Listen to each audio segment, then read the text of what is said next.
Eto guys, ang Maria Caprabird guys. Panay na to eh. Ngayon, ito na. Ayan. Inaawa niya yung sarili niya sa salamin. Yan o. Kasi may nest siya dyan sa puno ng mangga. Akala niya sa sarili niya, kaaway niya.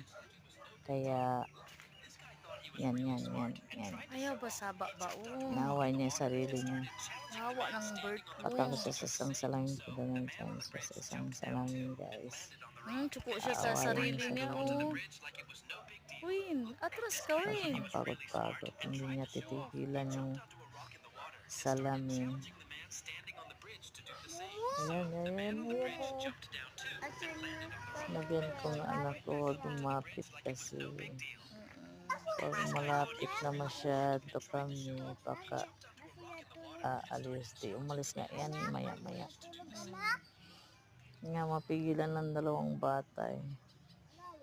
Gusto nga lapitan ni Wendell. Kasi sinabihan ko siya na wag muna. Hanggang, ayan na.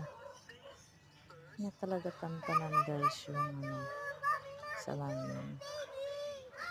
Ayan, kakatawa talaga.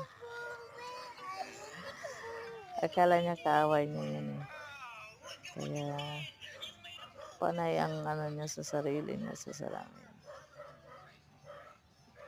Ito ang dalawang makulit. Yan, dalawang makulit. Lalapitan talaga guys. Sila din nagtaka eh. Sali si Alberto. Akala ko nga biro lang yung sabi ng Win! uncle nung isang araw. Naaway ng Maria Capra ang Win, okay sarili niya lang. sa Sali si salamin doon Bert. sa tricycle na yan.